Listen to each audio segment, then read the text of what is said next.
They say Mount Everest doesn't kill people, it waits, silent, patient, watching every climber who dares to challenge its frozen throne.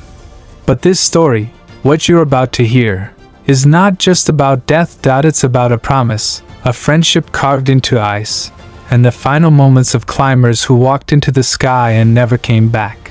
And at the very end of this story, when the wind grows quiet, you will understand why one of them looked directly into the camera, seconds before disappearing forever, and whispered, "If I don't return, tell them Everest kept my truth."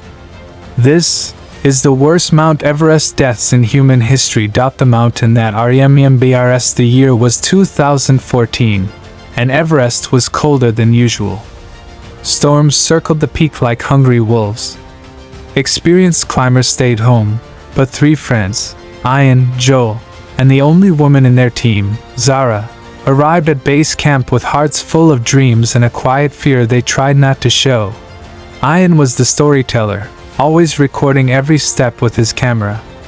People used to call him the voice of the mountains, because he said Everest spoke to him through the wind. Joel was the strongest, the one who could carry 2 backpacks while cracking a joke. And Zara, she was determined. Losing her father years ago in a climbing accident didn't weaken her, it shaped her. Climbing Everest was the last wish written in her father's old journal, and she had sworn to complete it. Their guide, an old Sherpa named Tenzin, warned them from day one.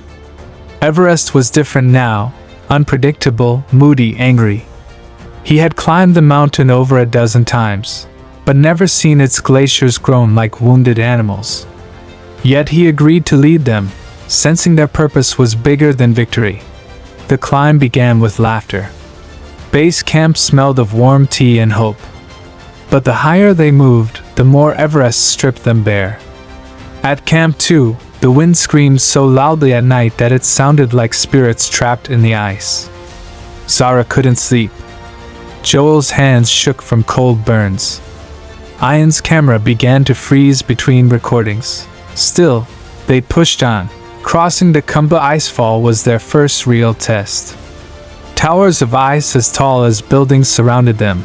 Any one of them could collapse without warning.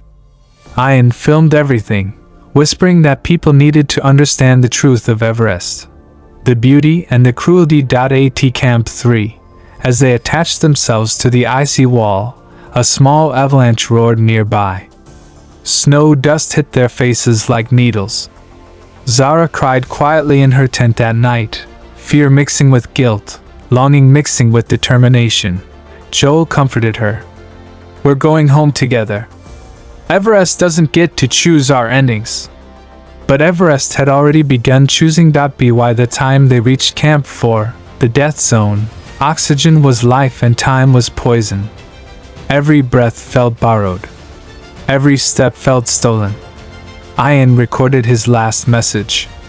His voice trembled, but his eyes were steady. "If we don't make it, whoever finds this, tell the world that we climbed for a reason." They left Camp 4 at midnight, under a sky full of uninterested stars. And as the sun rose, the first tragedy struck. Joe collapsed. His oxygen regulator froze. His breaths became shallow gasps lost in the wind. They dragged him as far as they could, screaming his name, shaking his shoulders, begging him to stay awake. But Everest doesn't negotiate. Joel died with the rising sun.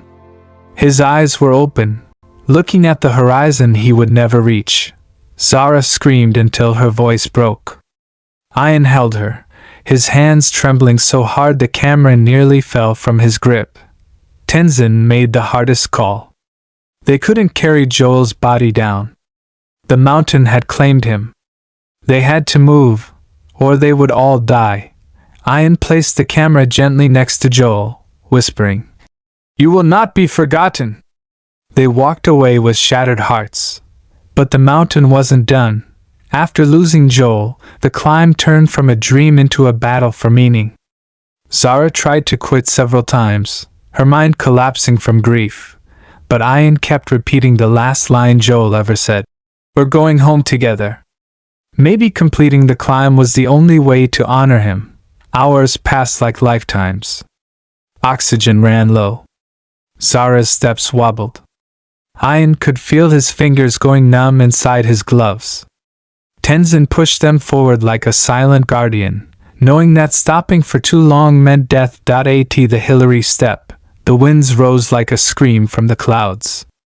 Zara slipped once, dangling for a terrifying second, but Ian caught her rope. She looked at him with wide, terrified eyes. "Why are we still climbing?" she sobbed. "For Joel," Ian whispered. "For your father. For every climber who never got to finish their story." Finally, after brutal hours in the death zone, they reached the summit. But victory tasted like ashes. Ian looked around at the endless sky, then at Joel's favorite scarf tied to his backpack, and felt tears freeze on his cheeks. Zara collapsed to her knees and whispered a trembling prayer for her father. Ian lifted his camera to record their triumph, their pain, their tribute. But fate had one more twist. As the wind howled dangerously, Ian stepped a little too close to the edge. Just one step of tiredness, one step of miscalculation, and the snow beneath him cracked. Tenzin lunged. Zara screamed his name. But gravity was faster. Ian fell, rolling, sliding, until a jagged rock halved his momentum. He survived, but he was trapped, injured, and rapidly losing consciousness. Zara climbed down to him, shaking uncontrollably. Ian's voice was barely a whisper. "Take the camera," he said. "Tell them. Everest kept my truth." Those were his last words. Zara held him as he took his final breath. The mountain took another soul. Tenzin forced her to leave before the storm consumed them both. She walked down that mountain with numb legs, frozen tears, and Ian's camera pressed to her heart. She carried it through storms, collapsing twice, crawling once, until she finally reached base camp with the truth they had died for. That footage later became one of the most heartbreaking Everest documentaries ever recorded. But the strongest part wasn't their deaths. It was the message Ian left behind. Everest doesn't take heroes. It reveals them. This story is not just about the worst deaths on Everest. It's about the courage to keep going, the love that pushes people through impossible moments, and the truth that even in tragedy, the human spirit can climb higher than the tallest mountain. Ian, Joel, and Zara remind us that some dreams are bigger than fear, and some stories are written in ice.